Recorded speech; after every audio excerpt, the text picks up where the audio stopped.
Bonjour, ce jus peut sauver votre vie. Ouais, vous avez dû l'entendre pas mal de fois cette expression, hein. Tel remède, tel produit peut sauver votre vie. Moi, la seule fois où je l'ai entendu, où c'était un petit peu légitime, enfin même pas un petit peu, et beaucoup légitime, c'est quand j'ai lu le livre d'Herbert Shelton qui disait « Le jeûne peut sauver ta vie ».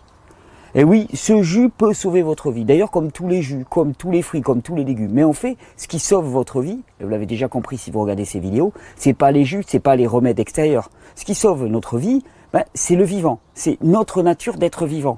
Ça, on a oublié de le dire, j'insiste lourdement là-dessus. On a oublié de nous le dire. Il y a une différence fondamentale entre une machine, un être non vivant et un être vivant. Qu'est-ce que c'est que la vie? La vie, par essence, c'est la capacité à la régénération. C'est la capacité à l'auto-réparation. C'est cette fameuse loi de l'homéostasie qui veut que tout système vivant revient spontanément à son point d'équilibre, de pleine santé, d'épanouissement. Si ça, c'est pas une bonne nouvelle, mais ça, on te l'avait pas dit. Non, on te l'avait pas dit. On t'avait dit, bon, machine, humain, non, mais c'est pareil. Non, non, tout être vivant revient spontanément à l'état d'équilibre, en l'absence de perturbations. Et c'est ça le jeu, c'est d'arriver à cibler ces fameuses perturbations.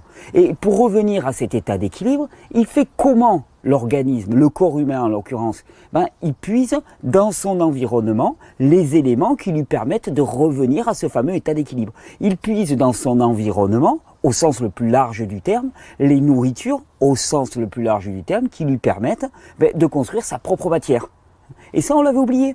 Non mais, parce que t'as les écolos et ainsi de suite qui te disent non mais il faut faire gaffe à l'environnement, et toi tu te dis ouais ils sont gentils, cucu les petits oiseaux, moi l'environnement à la limite ça me concerne pas. Mais t'as oublié un truc, c'est que ta matière, ton être se nourrit de ton environnement. La fameuse loi de l'homéostasie qui te permet de te reconstruire et de te régénérer, où est-ce qu'elle prend ses matériaux? Où est-ce qu'elle prend ses briques? Elle prend ses briques dans son environnement.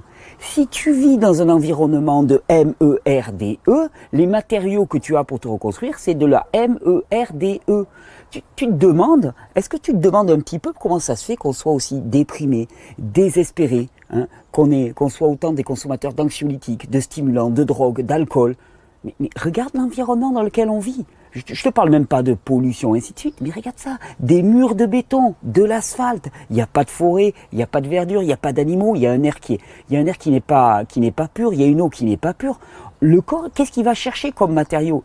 Tu vis en pleine forêt avec un air qui est brassé, chargé d'oxygène, chargé d'ions négatifs, hein, tu bois une eau de qualité, tu as une alimentation simple, sobre et dense au niveau nutritif, le corps il va avoir les meilleurs matériaux pour se reconstruire. D'accord? Si tu lui donnes une alimentation complètement dévitalisée dans un air qui est totalement pollué et avec une eau qui est polluée, avec des relations sociales, des relations avec ton groupe de personnes avec lesquelles tu évolues, qui sont conflictuelles et dures, qu'est-ce qu'il va avoir comme nourriture pour se reconstruire? Eh bien ça. Et il fera ce qu'il peut avec cette donnée-là. De toute façon, à tout moment, le corps humain se régénère pour tout le monde. Ça, c'est la bonne nouvelle, en permanence. Mais avec ce qu'il a sous la main. Si ce qu'il a sous la main, ce sont des matériaux de piètre qualité, il fera avec les matériaux de piètre qualité. Si ce qu'il a sous la main, c'est des matériaux d'excellente qualité, alors il se régénérera avec les matériaux d'excellente qualité. L'environnement fait tout dans la réparation.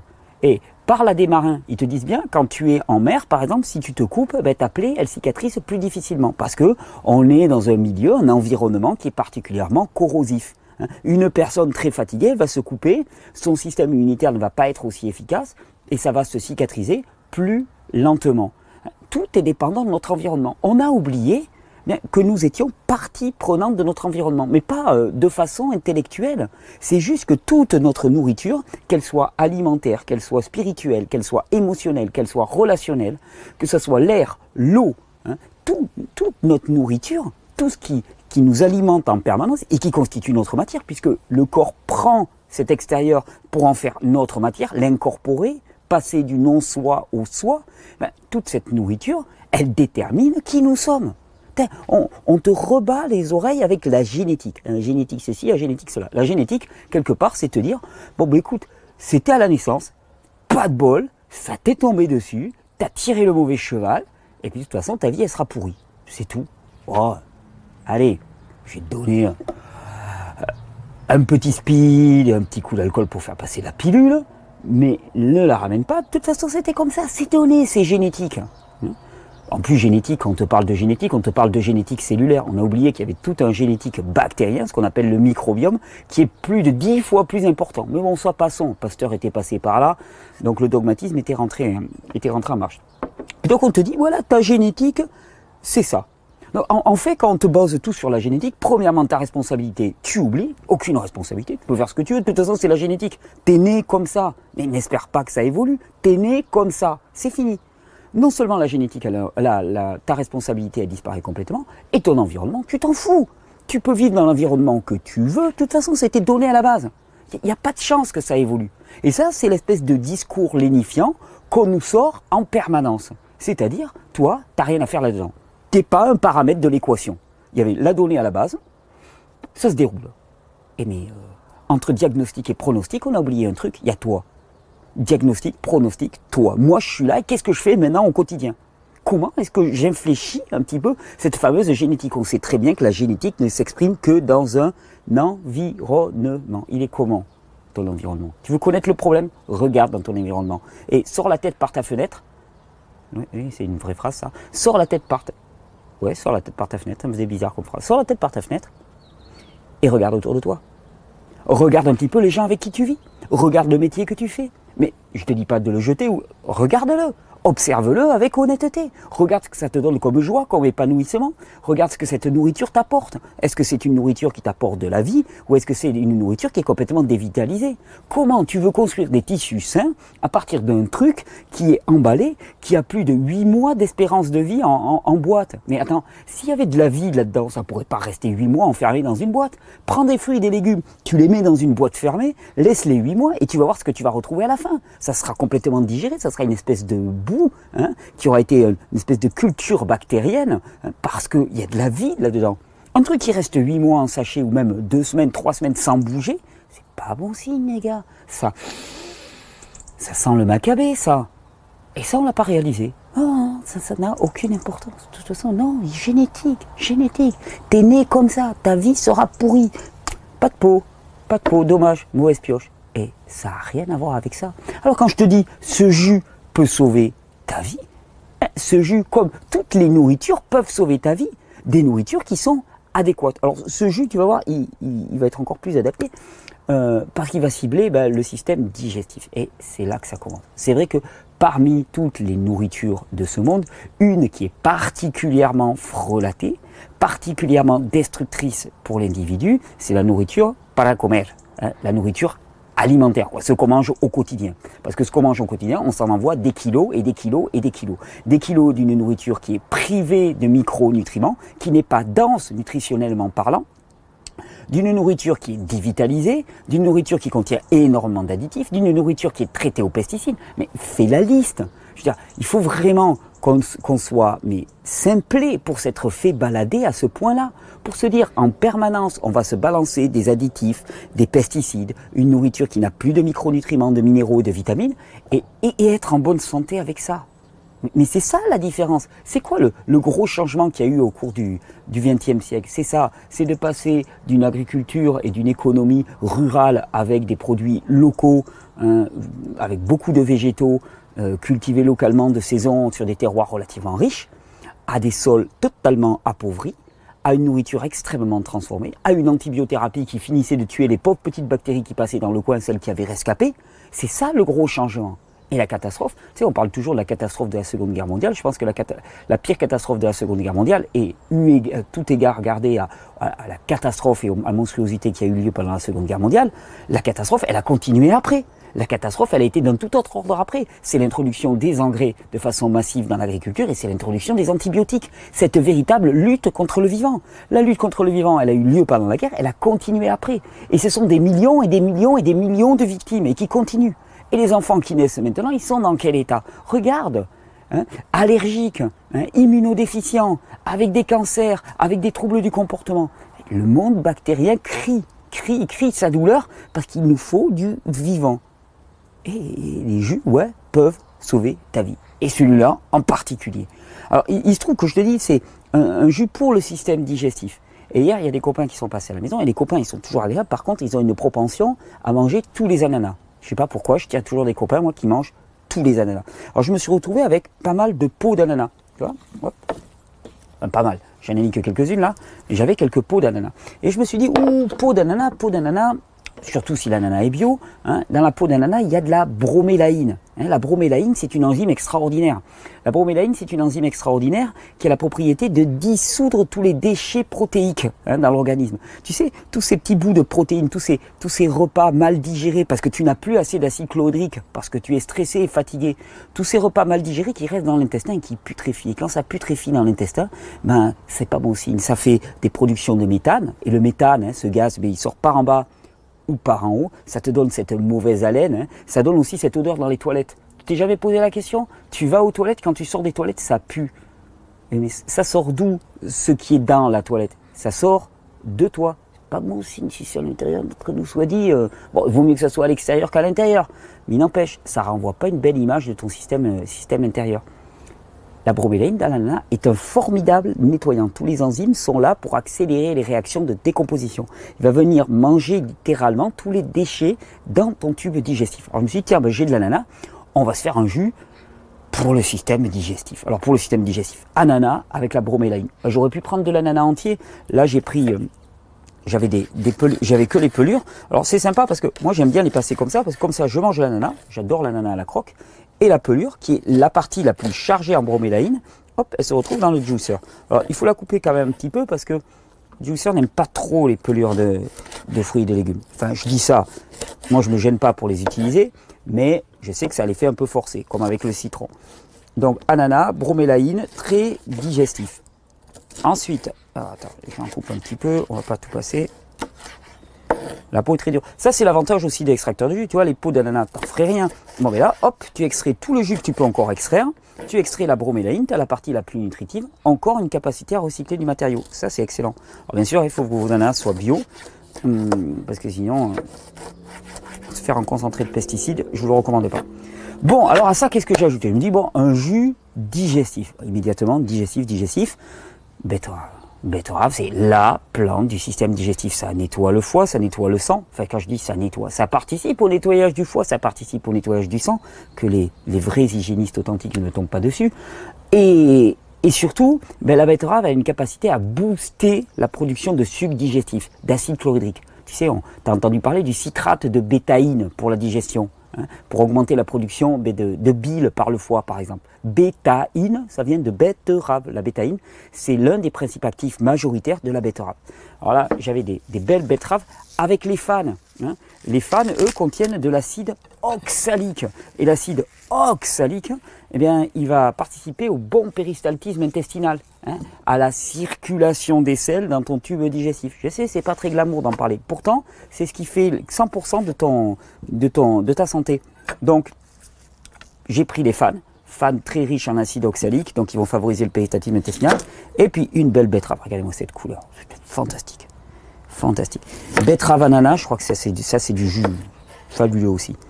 Allez, je vais en mettre une betterave, comme je le fais pas que pour moi ce jus, je vais y aller tout doux, parce qu'effectivement la betterave conduit aussi à pas mal de détoxification. Donc voilà, les premières fois, pas aller trop fort, parce que sinon tu ressens les nausées.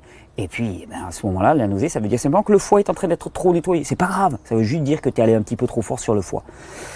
Après, qu'est-ce que j'ai pris? Alors j'ai pris, là j'avais pris un demi-fenouil. En vérité, je vais vous dire, moi j'ai fait mieux que ça. Je suis passé dans le jardin et il y avait un peu des verdures de fenouil là qui repoussaient, des petites repousses. Et ça aussi, c'est quelque chose de fabuleux. Le fenouil, plante carminative. Carminative, ça veut dire que ça va faire partir les gaz. Ça fait partir les gaz dans l'environnement. Tant mieux, toi tu t'en débarrasses. Tous ces gaz qui sont en fermentation, tout est issu des fermentations dans ton tube digestif. Ça aussi, on se dit, ben, j'ai des gaz. Mais pourquoi tu as des gaz? Déjà posé la question, moi quand j'étais petit, je dis, j'ai des gaz. Je ne m'étais pas posé la question. Personne n'est venu me l'expliquer. Tu as des gaz parce que tu fermentes. Et pourquoi est-ce que tu fermentes? Parce que ça ne circule pas assez vite, parce que ça colle aux parois, parce que tu as des déchets non digérés, parce que si c'était digéré, il n'y aurait pas de fermentation. Ouais, mais alors attends, je vais te dire un autre truc. Si tu fermentes, ça veut dire que des bactéries ont produit des gaz. On est d'accord. Il y a un bon grand nombre de bactéries qui produisent des gaz. Sauf que quand elles produisent des gaz, elles produisent autre chose, elles produisent des acides. Parce que toute bactérie qui vit produit des acides et des gaz, comme tout système vivant qui produit, rejette de l'acide. Le corps humain, hein, son déchet métabolique est acide, acide lactique pour les muscles, acide phosphorique pour le cerveau, acide carbonique hein, pour la respiration. Mais tout le processus de vie est la production d'acide. Vivre, c'est s'acidifier. Et c'est pas un problème. Simplement, il s'agit d'y répondre aussi en apportant une alcalinisation en regard de cela. Vivre, c'est s'acidifier. Vivre, c'est mourir. Vivre, c'est consommer. Pas de souci avec ça. Vivre, c'est s'adapter. Pas de souci avec ça. Il s'agit juste de contrebalancer. L'humain est un être de balance. Bon, et bien avec le fenouil, tu vas pouvoir évacuer ces gaz. J'étais en train de dériver, tu as vu? Je reprends. Le fenouil va permettre d'évacuer ces gaz. Et d'ailleurs, la plupart du temps, on te vend les bulbes de fenouil. Ah, ils sont jolis, rien contre le fenouil. Mais tout blanc. Blanc, ça veut dire pas hyper chargé en micronutriments. Regarde-moi quand tu as ces verdures là, chargées de chlorophylle. Et ça, d'habitude, on le coupe et on le jette. Ce monde jette de toute façon la meilleure partie. La plupart du temps, de tous les légumes. Ça va te jeter les fans de blettes, ça va te jeter les fans de fenouil. Récupère-les, profitez-les des failles de ce monde, hein, de manière à avoir la meilleure nutrition. Donc j'ai ananas, qui va, avec la bromélaïde, nettoyer le tube digestif, betterave, extraordinaire, les fans de betterave, péristaltine intestinale, le fenouil pour libérer le gaz. Allez, moi j'ai rajouté un petit bout de gingembre, là aussi, qui est extrêmement digestif, qui va aider à assainir, à libérer les gaz. J'aime beaucoup. Et puis, ouais, alors, ça c'est pour le plaisir, c'est pas obligatoire, mais moi j'ai tendance à mettre une petite gousse d'ail dans tous mes jus. J'adore le contraste avec l'ail. L'ail, là aussi, ça contrôle les populations fongiques, ça nettoie tout le tube digestif, ça contient du soufre. Là aussi, hein, je préfère les principes aux règles. Hein. J'essaye de ne pas élaborer des règles, mais plutôt des principes. Principe, le soufre nettoie le tube digestif, tout le système digestif et le système respiratoire. Ok, où est-ce qu'il y a du soufre? Dans le chou, dans le radis, dans l'ail. Ok, alors tu cherches des produits pour aider au nettoyage du tube digestif, et du système digestif et du système respiratoire. Tu vas chercher des plantes qui contiennent du soufre. De l'ail, du chou, tu mets ce que tu veux. Il s'agit que ça contienne du soufre. Ananas, fenouil, betterave. Là j'ai mis une betterave avec ses fans. Ananas, j'avais un demi-ananas, la peau d'un demi-ananas. Si tu prenais de l'ananas tout court, tu aurais un quart d'ananas. Et puis gingembre, ail, et puis en fenouil, voilà, j'ai pris un petit peu de sauce verdure. Peut-être que je mettrai un petit peu de... Voilà, allez, je vais prendre un quart du bulbe de fenouil, bien qu'il soit ouvert. Je vais prendre des parties aériennes. Le reste sera utilisé autrement. Voilà. Et puis on est parti pour passer tout ça en jus, bien sûr. Allez. Alors l'ananas, c'est pas le truc le plus facile à passer en jus. Il faut bien alterner. Mais bon, on y arrive quand même. Je passe toujours moi le gingembre et l'ail dès le départ pour éviter d'avoir un extracteur de jus qui sent l'ail pendant plusieurs heures. Et le fenouil est excellent pour décongestionner. Donc tu vois, le secret quand tu fais des jus comme ça, c'est de vraiment alterner. Alterner pour éviter que ça bouche. Hein, et laisser à l'extracteur le temps de passer un petit peu tous les produits.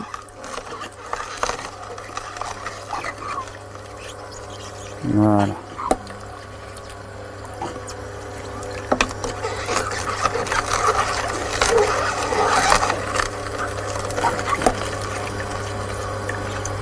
Hop, ça commence à sortir. Allez, maintenant j'ai passé cette verdure. Ah, ça sent bon l'ail. J'adore mettre de l'ail dans l'extracteur de jus. Ça a quand même un parfum assez extraordinaire. C'est pas le truc auquel on pense a priori, mélanger de l'ail et des fruits. Et pourtant, je vous garantis que le mélange est assez fabuleux. Alors, l'intérêt avec ces extracteurs, c'est qu'il y a une molette là. Ça permet de serrer et de tirer une fibre particulièrement sèche. Alors, au départ, elle a un peu de mal à sortir. Il faut l'aider un petit peu. Alors le fait qu'on serre plus et qu'on a une meilleure extraction, ça fait que, bon, bien sûr, la tête bouge un tout petit peu plus, ça force un tout petit peu plus. Par contre, voilà, en termes de qualité de jus, c'est ce que j'aime beaucoup avec ces nouvelles générations d'extracteurs, cette molette réglable là qui change un petit peu tout. Petite évolution par rapport aux oméga de la belle époque, on va dire, mais qui permettent, voilà, toujours pareil, de tirer. Plus ta fibre est sèche, ben, plus ça veut dire que tu extrais de matière. Et ça, c'est excellent parce que ça veut dire que ce qui ressort au final, ben, c'est une matière qui est juste de la matière cellulosique et non pas chargée de nutrition. Ça serait dommage de la mettre au compost. Ça viendrait nourrir les micro-organismes, mais bon. En termes de micro-organismes, on en a un gros là qui aime bien être nourri. Allez, voilà, je passe les feuilles. Ça aussi, normalement il faut les passer une à une. Je suis pas le plus orthodoxe pour faire mes jus, j'ai tendance à être un peu brut. Vous n'êtes pas tout obligé de vous en inspirer. Alors le fenouil, Celui-là, c'était du fenouil sauvage. Alors quand c'est du fenouil sauvage, en plus, il est particulièrement concentré. Alors l'une des caractéristiques aussi des peaux d'ananas quand on les passe en jus, c'est qu'elles vont faire pas mal de mousse. Et j'aime beaucoup les jus avec de la peau d'ananas parce que c'est un côté très très mousseux. Souvent même je les filtre pas parce que cette mousse elle est tellement agréable. Voilà. Ah puis la betterave ça donne cette couleur. Alors toujours pareil, les gens me disent ah je prends du jus de betterave, je commence à voir les urines rouges, les selles rouges. C'est normal. Si tu es en surabondance de bétaïne, hein, normalement ton acide chlorhydrique dans l'estomac devrait dissoudre ces pigments, ils ne devraient pas apparaître. Mais si tu consommes un petit peu, si tu commences à consommer plusieurs betteraves par jour en jus, il est évident que tu vas avoir passé de la couleur rouge dans tes urines et dans tes selles. D'ailleurs c'est bon signe, si ça passe la couleur rouge dans les urines, ça veut dire que la bétaïne est rentrée dans tout le système intérieur, puisque l'urine, hein, elle éponge le système intérieur. C'est l'élimination issue du sang et de la lymphe. Donc si tu as la couleur rouge dans les urines, c'est-à-dire que la bétaïne est bien passée de l'autre côté de la paroi intestinale. Super, c'est bon signe, ça nous intéresse. Allez, je vais en remettre encore un ou deux.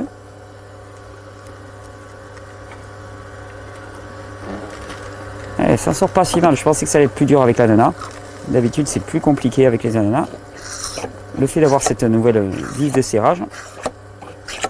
Alors quand on a des produits comme ça qui sont très mous, pommes, ananas, ça vaut le coup de faire un petit effet de pompe comme ça. Ça permet de faire tomber un petit peu plus de jus. Vous amusez pas quand même à faire un jus pur peau d'ananas, ça risque de faire saturer les extracteurs. Ça, j'en connais aucun qui s'en sorte bien avec ça.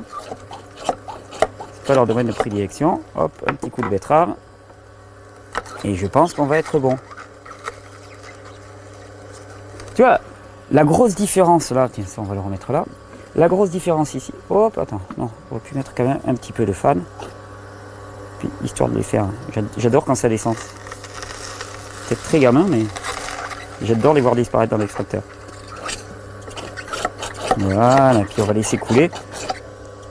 La grosse différence, c'est qu'on arrête de lutter contre la maladie et on nourrit la santé. Mais pour nourrir la santé, ben, on prend conscience que c'est notre environnement qui détermine notre état de santé. L'équation n'est pas plus compliquée. Notre environnement détermine notre état de santé. Si tu es dans un environnement qui est sain, qui est riche, qui est riche d'interactions, de nutriments, d'air de qualité, d'eau de qualité, ben, ton homéostasie corporelle va pouvoir se nourrir de ces matériaux. Si tu es dans un environnement qui est pauvre, pollué, ben, ton corps, ton homéostasie va trouver les matériaux qu'elle pourra. L'équation n'est pas plus compliquée et il ne faut pas aller chercher plus loin. Je finis ça, voilà. Hop, petit verre, on va garder toute la mousse. Regardez-moi ça. Hein, quand je te parle de environnement, mais ton alimentation, ça fait partie de ton environnement. Ouh, à haute santé.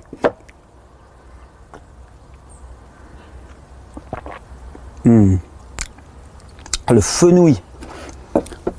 Ah, le fenouil avec la betterave et l'ananas, le fenouil il donne un côté un petit peu frais, en plus c'est délicieux. Ça c'est extraordinaire en plus. Je veux dire, quand on te parle de nourrir ta santé, de prendre soin de ton environnement, ça donne du plaisir qui plus est. Tu vois, on s'est persuadé que la santé, que toutes ces questions-là, c'est des choses rébarbatives à coups de gélule et tout. Oui, parce que tout ça c'est faux, c'est archi faux. On nous vend une fable en permanence sur nous-mêmes, sur qui nous sommes, sur là où nous en sommes. Tiens, il n'y a pas longtemps encore, je lisais un article, un fabuleux article sur un anthropologue ou un paléontologue australien qui a fait des recherches à partir de traces de pieds hein, qui avaient été marqués dans l'argile. Un homme de moins de 10 000 ans. Hein. Puis il a déterminé, à partir de la foulée, hein, de la distance qu'il y avait entre deux pas, la vitesse à laquelle cet homme se déplaçait, moins de 10 000 ans. Il a déterminé que le gars, en courant pieds nus dans la boue, hein, il se déplaçait à 38 km/h.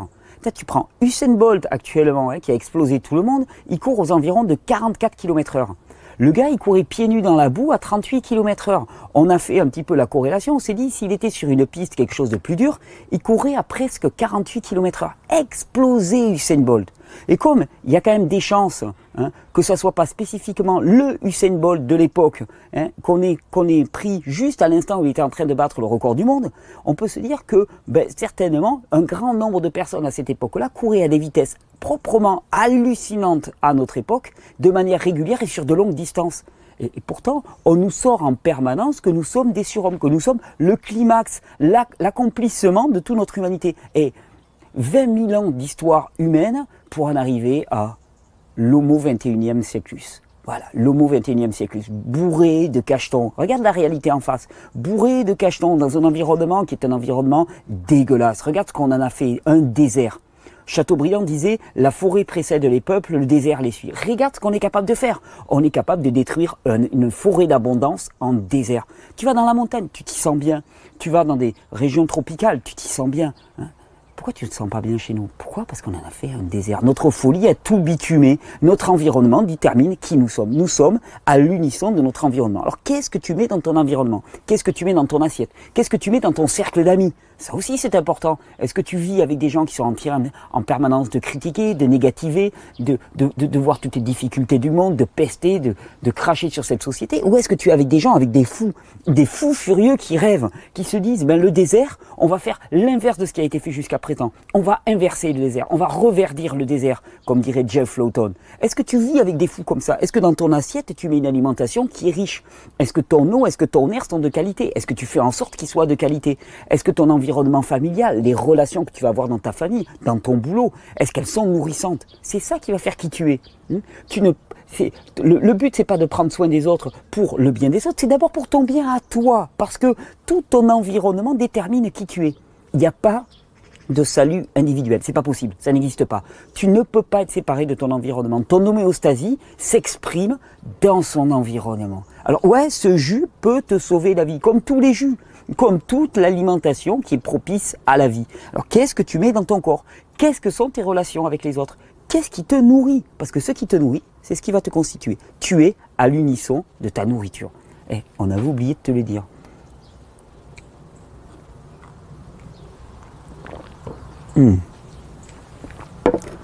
On avait oublié de te le dire, pourtant c'était le facteur essentiel. Mais comme on a oublié de te le dire, ça fait qu'on a pu te fourguer une nourriture complètement morte. Mais on ne construit pas des cellules vivantes à partir d'une alimentation morte, c'est pas possible. La vie construit la vie. Et la vie, c'est les bactéries, c'est la richesse micronutritionnelle. C'est tout ce que tu vas trouver dans les fruits et les légumes.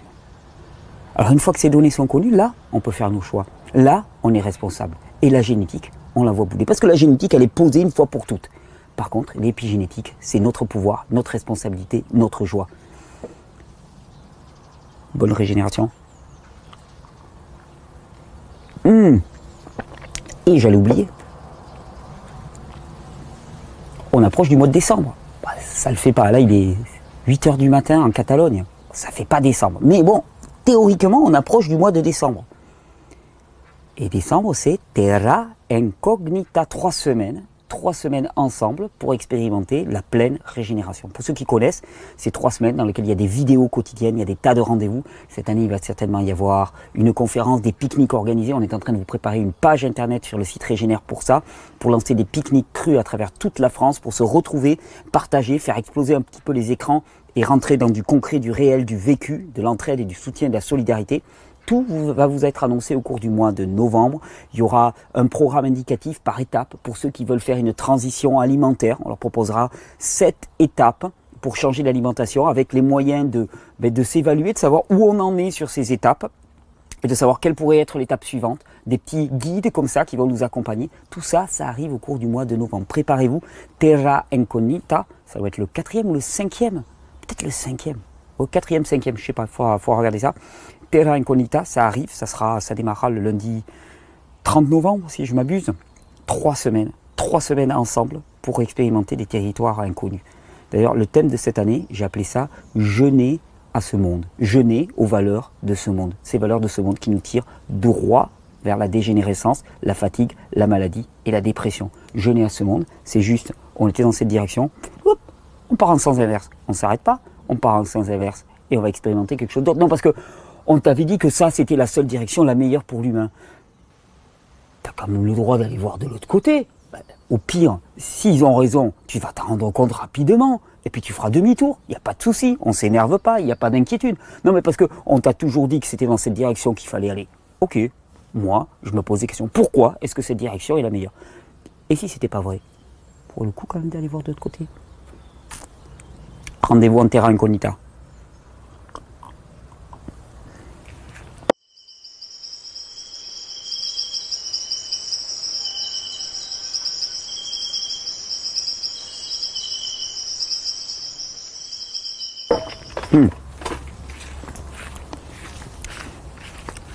souvent je les rate les jus, mais celui-là il est super bon.